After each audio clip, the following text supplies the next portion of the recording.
Nice to see you all. My name is Beni and I'm going to give a talk today called How to Be a Tree Hugger. And if you're wondering why I've got a blanket wrapped around myself and a yellow polka dot one at that, it's because our boiler froze yesterday because it's -3 degrees Celsius here. That's why, if you're wondering. But I do also like blankets as well, so it's not it's an intentional choice. Um, so as you can see from this image, I love nature.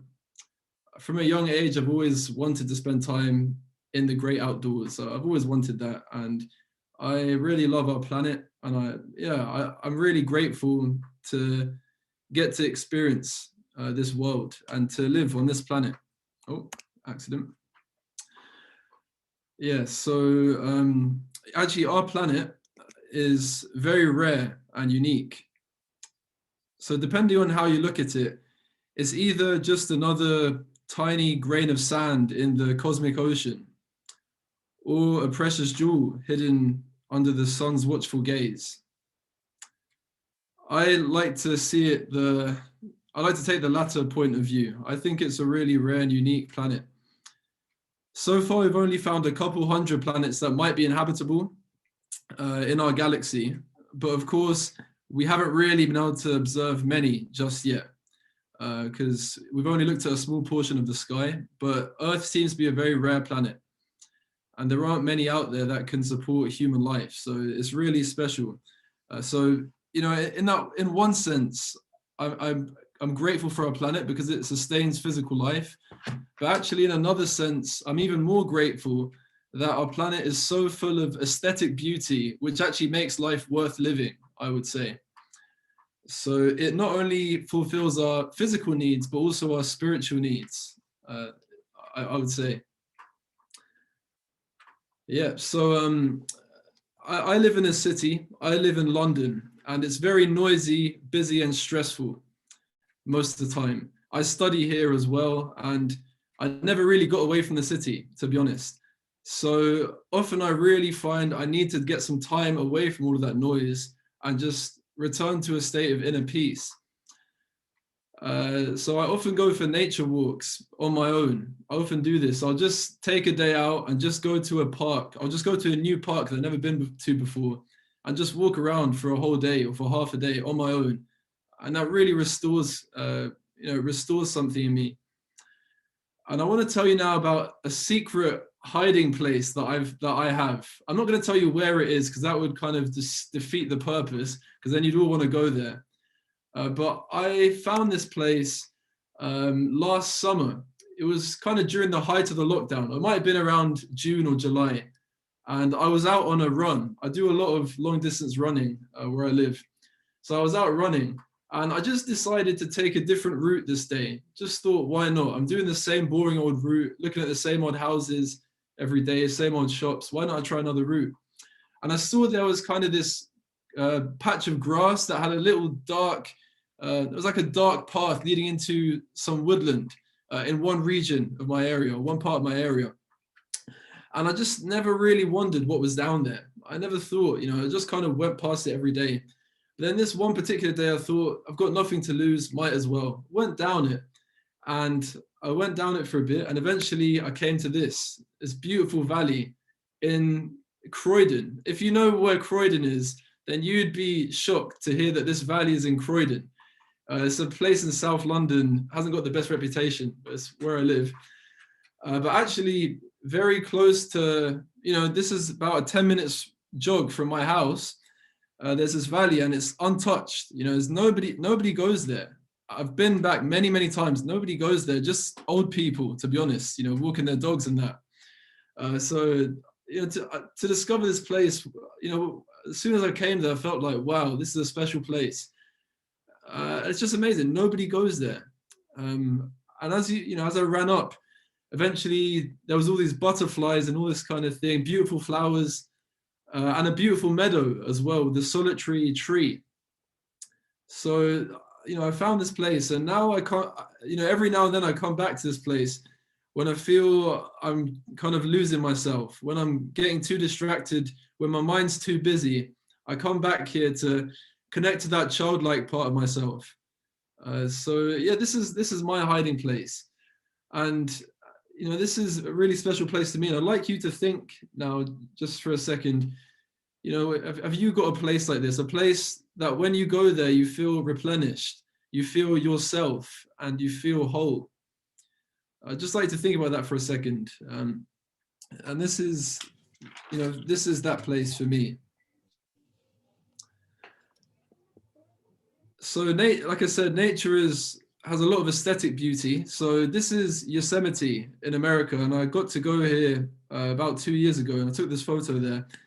And this doesn't even, this is like one dimension of this place. It's just incredible. There's so much to see. It's like a whole world unto itself, to be honest.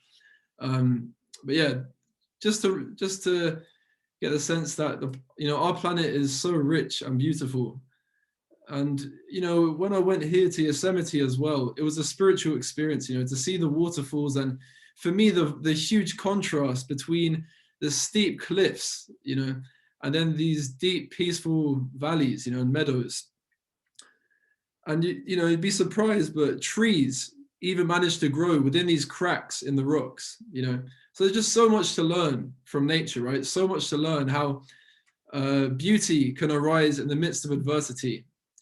Yeah, I remember, I carry a journal with me wherever I go. And when I came here to Yosemite, I wrote about 10 pages in my journal. Just there's so much to learn, right? So this is the beauty of our world, right?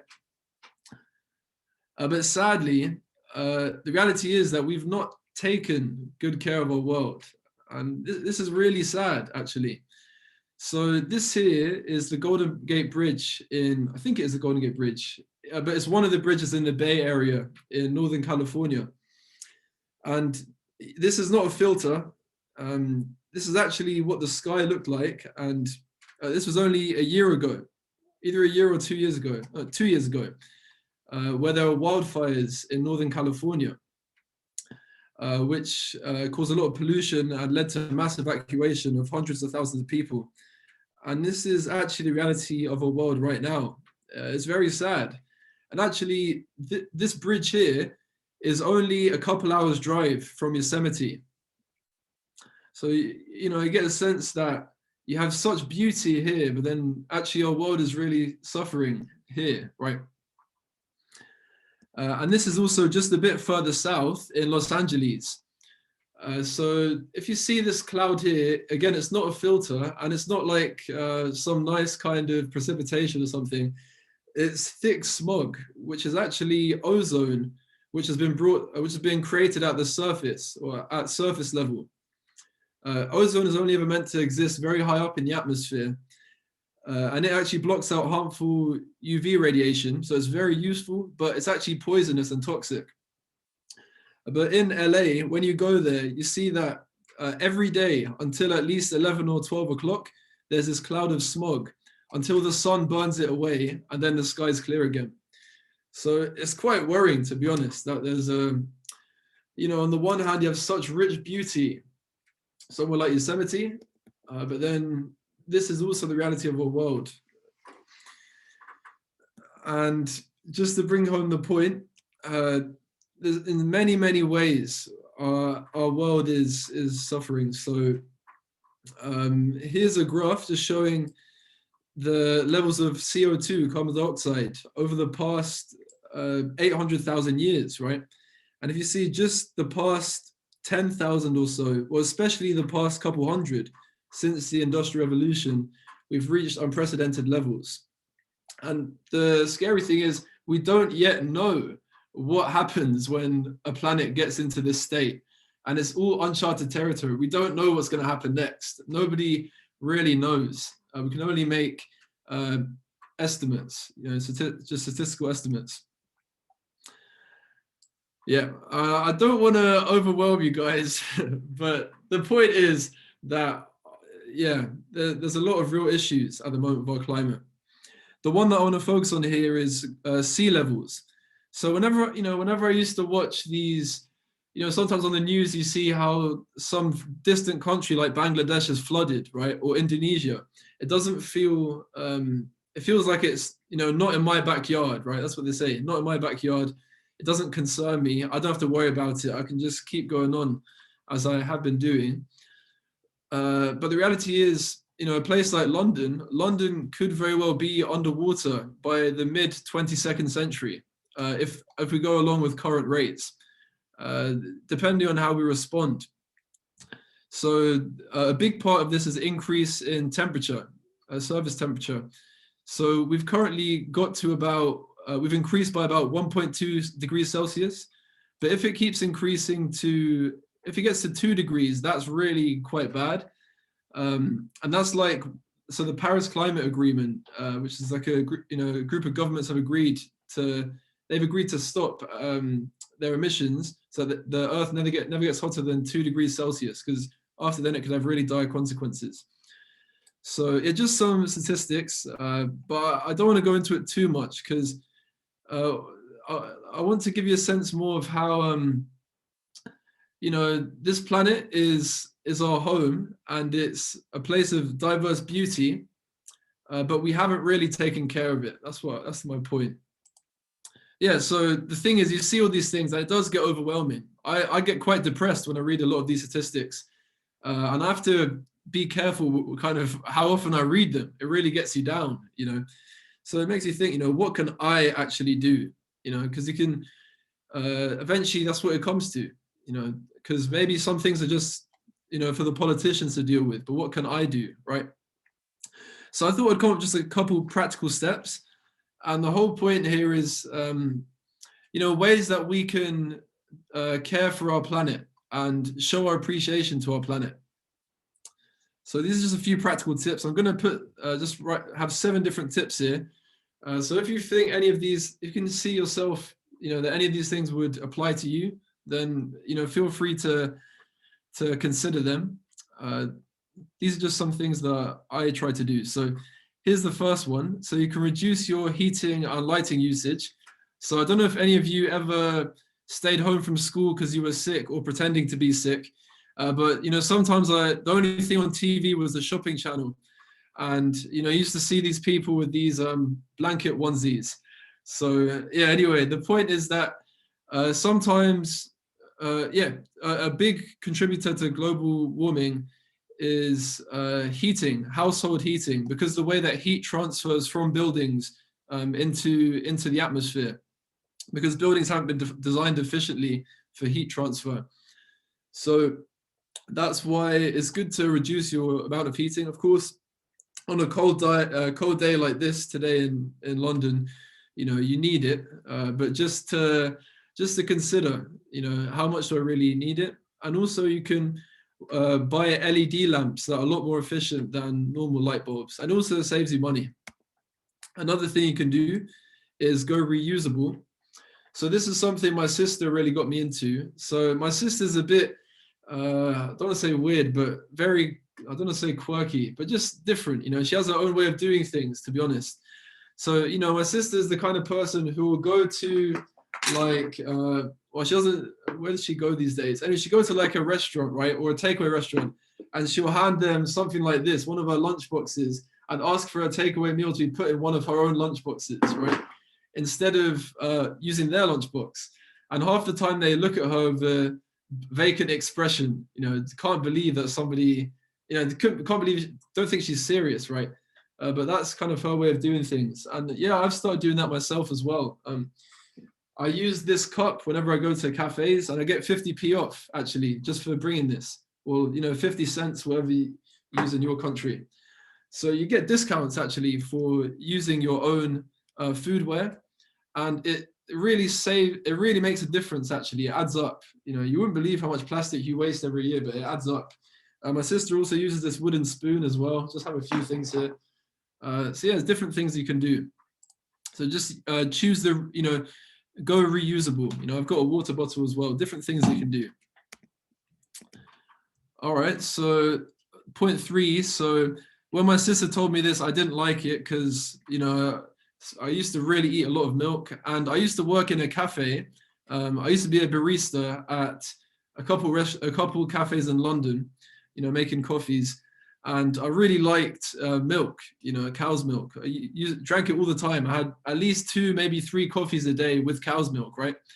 And then she tried to get me onto this whole milk alternative thing, and also to, stop eating beef and lamb as well. And I really didn't want to, but I gave it a go, and actually oat milk is decent. So this is a hot chocolate I made with oat milk around Christmas. You can actually make decent drinks using, well, not decent, like really tasty.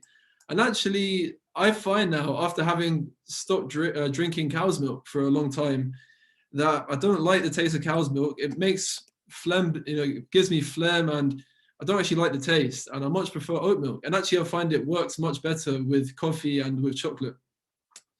Yeah, because beef and lamb and dairy are some of the biggest contributors. Those industries are some of the biggest contributors to global warming. Another thing you can do is choose the recyclable or biodegradable option. So, for example, Sellotape, they now have a zero plastic one. So just when you're out shopping, just look if there's an alternative you can choose instead of the one that you're using. Choose the glass bottle instead of the plastic bottle, that kind of thing. Just try the best you can to get the recyclable thing. Or even when you buy laundry detergent. Yeah. Okay, so all right, another thing you can do is buy secondhand. So actually, I pretty much only buy things secondhand now. I don't know when the last time I bought some, apart from groceries and all those things, I don't really buy things firsthand anymore. And actually, I don't, it doesn't make a difference, and it's cheaper. And rather than secondhand, prefer to say pre-loved, because I'm a big bookworm. I read a lot of books. Lots, at least one, maybe two a week. And I get through a lot of them, right? So what I do now is I just buy them secondhand, and sometimes, sometime after, if I'm done with it, I sell it off, sell it again. So yeah, you save money this way, and you save the environment because less trees have to go, get chopped down, for example. Yeah, so buying secondhand really works well. The laptop I'm using right now, I bought secondhand, and it works great. I've had it for a couple of years now. So that's one thing you can do. Another thing is you can lobby unsustainable, unethical companies, by which I mean intentionally choose not to buy anything from them or use their products, or if you do any financial investments, to not invest in certain industries like the oil industry, for example. And to intentionally invest in industries that are sustainable, like solar cells, solar panels, that kind of thing. Yeah, so that's one thing you can do. I was going to put on the slide my personal opinion of which companies you can lobby, but I might have got into trouble for it. But I will say it here because I don't think, here it's safe. So, for example, Primark is is one that you could lobby, or Barclays as well. So those are a couple. But you can do your own research. It's really up to you. Okay. It's just thinking, what am I supporting by giving money to this company? Okay, so this is the last one. This is my favorite one. So actually, just in the process of making this PowerPoint, I planted 50 trees. Okay, just in the process of making this PowerPoint, because I don't use Google anymore. I use ecosia.org. Okay. And this was, my sister was trying to convert me for a long time. So it's a search engine where for every search you plant a certain number of trees. And the way it works is that they run ads on their search engine, and then when you make a search, they earn a bit of money off of those ads. So it's good to, if you use an ad blocker like I do, it's good to turn off your ad blocker when you use Ecosia. But yeah, it's really great. And if you can see there, this was yesterday at 9 o'clock. Ecosia users already planted 120 million trees. And that's more today. It's probably about 122 or 3, which is really great because trees are really important in many different ways as part of the food cycle and for the water cycle, nitrogen cycle, many processes that are very important to our planet. And yeah, it's great because you're just by searching, which we all need to do, you're giving something back. And like I say, I was very skeptical because I do a lot of computer programming and I need to use Google all the time, every day, probably 100 or even more times a day, right? Just to be able to do what I do. And I thought, this is going to be some kind of, mediocre version, like a knockoff version of Google, but actually it's really good. It does the job very well. And I've literally, since switching to Ecosia, I haven't gone back. I've never looked back. And yeah, here's just a stat, every search request that you do on Ecosia removes 1 kilogram of CO2 from the atmosphere, which is incredible, and all you do is just from a search, right? Okay, so, the thing is, I've said a lot of things here, right? And it can be a bit overwhelming because in reality, this whole issue of climate change is overwhelming by nature. It's not a one-dimensional issue, right? It's not a one-dimensional issue. There's not one clear thing we can do to mitigate this and to solve this problem. It's not really a problem that can be solved in the traditional way, right? Actually, it's more about our relationship with the planet. And in a relationship, it's not about fixing problems. And it's not about, for example, with your friends or your family, it's not about fixing people, right? It's about building a relationship. And that's the way that I understand, or that's the way that personally, I think we can actually make a difference to our climate. It's just to cultivate a new relationship with our planet, to appreciate it, both its physical provision and also its aesthetic beauty. And to just spend more time with our planet, just in communion with it, right? Like going for walks and just being present, with our planet. So that's what I'd say. Don't treat climate change as a one-dimensional issue. It's not a problem you can solve like that, because there are so many different facets to it. But treat it more as a relational issue. So I'd say, ask yourself, how can I develop a closer relationship and a deeper appreciation for my planet and our planet, right? We all share this planet. So the bottom line is, you want to be climate conscious. So it's really a mindset. Like it's a mindset. So when you purchase something, or when you turn on your heating, just ask yourself, how does this impact the planet? Just ask yourself in that way. Or how does this relate to the planet? What's the knock-on effect of this? Obviously, don't beat yourself up about it or anything, but just be more intentional like that. How is this affecting my surroundings? How is this affecting the environment? And I believe that was the end of it. So that's my key point. And yeah, so be climate conscious and just consider before consuming. Consider, just take a moment before consuming. And that, if we can all do this, then the next generations after us can find solace in nature as well and build the same closeness to our planet. All right, so thank you very much, everybody. I don't know how this goes. I've got some discussion questions. So Beatrice, what's you. Next? Yeah, you can just, I don't know, read the discussion points and then post them in the chat. Yeah, I'll do that. Cheers. So yeah, thanks for listening, everybody. Really appreciate it. It's nice to see all of you, like new people and old familiar faces. It's such a bad thing. Are we all back? Oh, sorry. I didn't Okay. Yeah, my sister's just the other way. That's why you heard echo. We're all back, I think. Okay. Yeah, I hope you guys have really nice conversations. In my group, we ended up talking about cheese towards the end. I don't know. But I think we had really nice conversations. We didn't get into the questions, but we were around the topic of nature, like helping the nature and keeping the environment well. And yeah, does anyone want to share some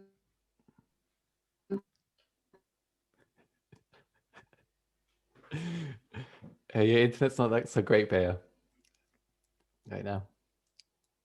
takeaways from the groups? So what were they discussing? I'm sorry. Oh, okay. Can you see me? Yeah, we can see you now. Oh, okay. Am I back? You are Okay. Did you hear me or was that cut out? fragmented. We heard you. Yeah, somewhat. Oh, I'm sorry.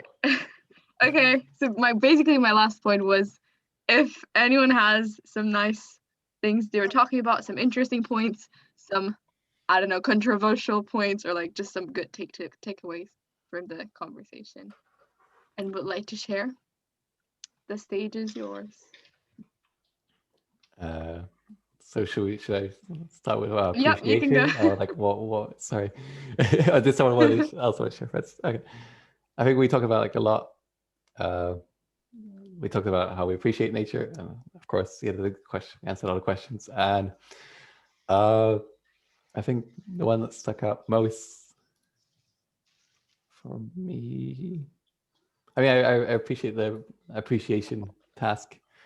There's lots of different ideas that everyone had. Some guy like appreciated the 4 seasons.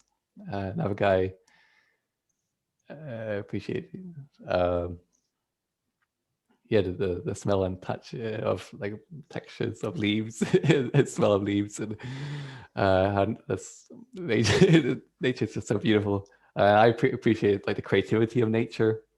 I was showing like how there's like an eel that looked like a banana, I was like, how the hell do you evolve like that? They can't even see themselves, how do they know to look like a banana?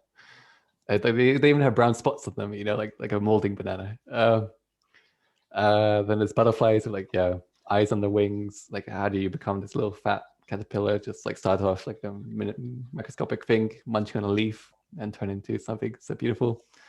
So yeah, there's a lot to appreciate in nature.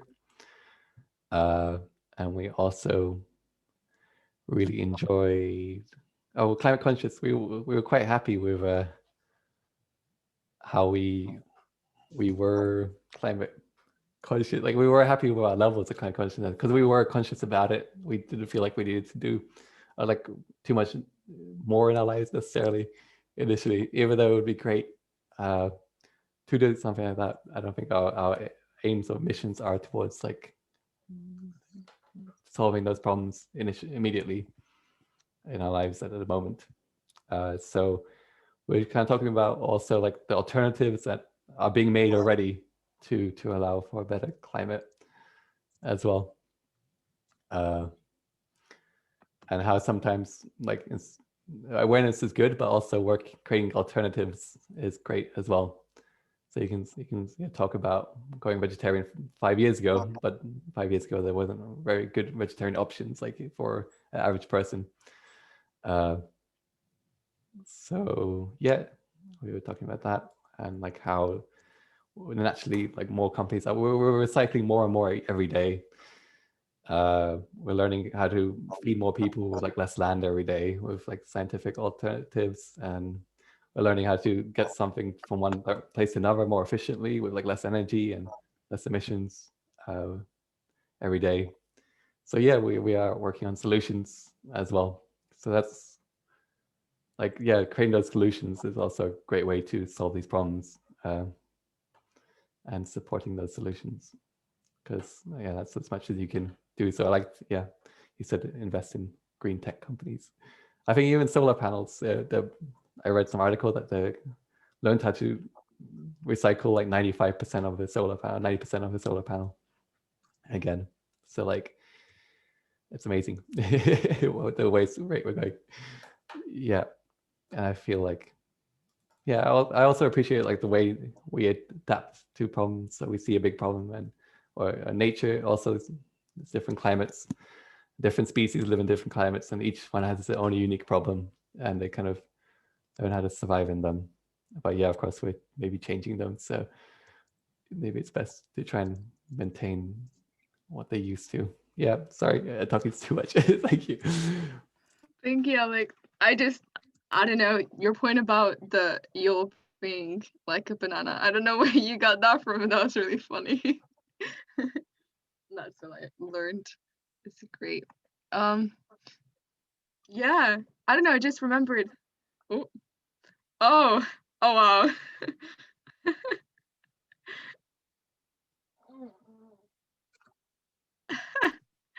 Wow, that looks like a toy. I don't know. That's really funny. Oh man. Okay. I just remember like we were talking actually in our group about like secondhand and then like buying secondhand clothes, and Aneshka had a really interesting point about it, like how I'm sorry for exposing you, but would you It's like to share fine. with the group? Wait, I thought that you Yeah, was do you want to like say a bit about it? you can say it. It's just fine. It's nothing I'm ashamed of. So Oh, okay. I was just wondering if you want to say, but it's just more kind of like she was saying that instead of buying secondhand clothes, buying good quality clothes that last and that you like and that, you know, it's like the perfect size and it's just, you know, you're going to use it for a long time. Maybe sometimes it's like even more worth it than buying secondhand clothes that, you know, like you're not going to use maybe that much, or like they're probably not that great size wise, or like you don't like them as much. So then in the long run, in like 20 years, if you buy a good, like, how do you say, amount of clothes that you really like and you know you're going to use, and then in 20 years you're going to have the same clothes, you know, that's sustainability wise, maybe it's a good option as well instead of secondhand. That was a really good point made by Neshka. Anyone else has like interesting reflections or like what it talked about? It doesn't have to be completely related to the topic, or just if you want to share something. Yeah, I was gonna say, actually our group also talked a lot about cheese. We had something in common. That was really funny. Also, a good point about actually like sustainability is about like price, right? Like it's, you could want to be sustainable. Like I could want to, like, I don't know, buy soy milk, but it's, you know, you go to the supermarket and then you look at the price and it's like, oh, can I? We were talking about eggs and how it's packaged. Like and here in England you can get the cheapest eggs I think that you can get, they're packaged in plastic only. And then there's like more expensive eggs that they're packaged in like recyclable paper, right? But then they look nice and like they look better quality and better for the environment. But do I have the money to buy those eggs all the time, or am I just gonna stick to the plastic packaged eggs? I think that's a big thing that comes into the picture. Yeah. Anyone wants to say something?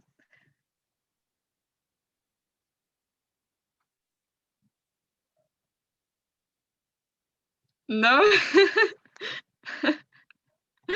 I don't know, I feel like I'm talking to myself. You're not, I can hear. Let me think what else came into the conversation.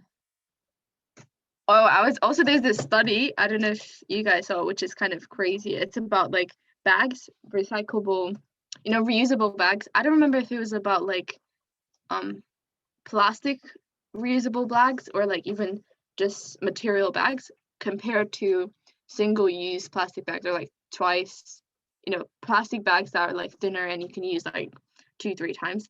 And then this study showed that actually it would be better for people to use the one-use bags like a few times rather than using the reusable bag, because for it to be sustainable you would have to use the reusable bag to like almost for 100 years for it to be worth it. And then I saw the study, I was like, oh no, like what now? Like, because it's kind of, you know, you're trying to do something well and good, but then it's counterproductive. So then I think right like at the beginning of the conversation in my group, we were talking, and then I was just saying, like, for me, it's good for people to try and do something, but maybe it's better for people to try and do something that it's worth it. Like we were talking about how universities are really trying to like be sustainable by a certain year. Like Eugene was saying by 2050, that's the goal for university. But then I don't know if it's worth it to try and be sustainable only, or like to actually do it well. So then when with the thing with the bags, like it would be pointless to try and use the reusable bags if they, I mean, not really pointless, but I don't know how much it would be worth it to adhere to those. So that was an interesting thing. Yeah, that's a great point. I think during my university, we try to go green, and then every single alternative we started bringing up actually would create bigger problems, because they were just kind of rushed and not properly studied yet. And so there's like the big drive to move away from plastic straws to these thick paper straws.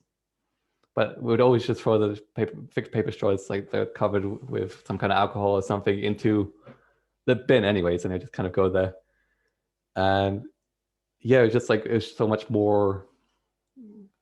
more content in it. Like it weighed like 10 times more than a normal straw would. And it was just kind of, we tried to move away from plastic straws, but we just moved to a worse alternative. And on top of that, the plastic cups, we tried to create recyclable, thicker plastic cups and that we could wash again. But quite often they'll get scratched, or like some people would steal them, or kind of we'd have to throw them away, and they're a lot more polluted, and yeah, it's just like all the kind of rushed alternatives we were moving to with good hearts, but just making things worse. So sometimes it's good to kind of make sure, and also to get those paper or thicker plastic. It just kind of use more resources as well, like damage more trees and stuff like that, instead of using a little bit of chemicals. I guess that, yeah. But yeah, also with plastic bags, I just like to mention, like, there's also people creating great alternatives to recycled plastic products as well. So like they melt them down and create some kind of nice structure, or like a playground kit from recycled plastic or melted down plastic, and all these other alternatives are coming out that can use that waste to be more productive as well. So yeah. I think like if you're using something and then you're reusing that to do something else, I think in that sense would make sense. But like for example, when it comes to like the material bags, if you're using the material as reused material from somewhere else, I think in that sense would make sense, right? Because then you're kind of trying to prolong the life of that thing that is not being used anymore. But if you're purposely making the bag out of like new material, like, I don't know if I'm making myself clear. It's basically like, where does that material come from? So I think the study probably was more kind of on the point of making plastic reusable bags out of just like straight plastic, or like the material bags out of just like pure material, like unused material, as opposed to like using the one used plastic bag. So yeah, and I think you say it really nicely when it says like rush decisions or like rush solutions, because then with the straws, I think maybe at least I understand about the paper straws, but maybe they don't hurt the turtles as much, because they get dissolved in water. Yeah, but So in at least Western that's good. culture, I guess we usually dispose of them properly in such a way that they don't end up in a turtle's nostril a little bit better than they do in other areas where they're just they don't have any disposal method in place. Last year in Costa we got like paper straws, but there was like inside like thin layer of plastic on something like this, so it couldn't be recycled as a paper, and they were just melting in the hot drinks. Like, I don't understand why would someone like drink hot coffee with straw, but I mean, I do it sometimes, it doesn't burn your tongue so much. Yeah. Anyone else? Actually, to add with the whole paper discussion of changing to paper, most paper cups or paper straws, all of that, have a thin layer of plastic, so they can actually contain water and things in them, and liquids. So in the end, having paper cups or paper straws or paper whatever is worse than having plastic, I guess, because you can't recycle them anyways. So might as well just go for the reusable things. Also depends on the stores, because some of stores, for example, Costa gives only 25p off from the, yeah, that's my straw and cup. I hope you blur that out, because yeah. You're stealing from So your. yeah, no. Can you Like, stop actually, the so- recording for a Actually- bit so I can tell the story? Yeah. That My was my sister only took thing. a whole plate from work, so.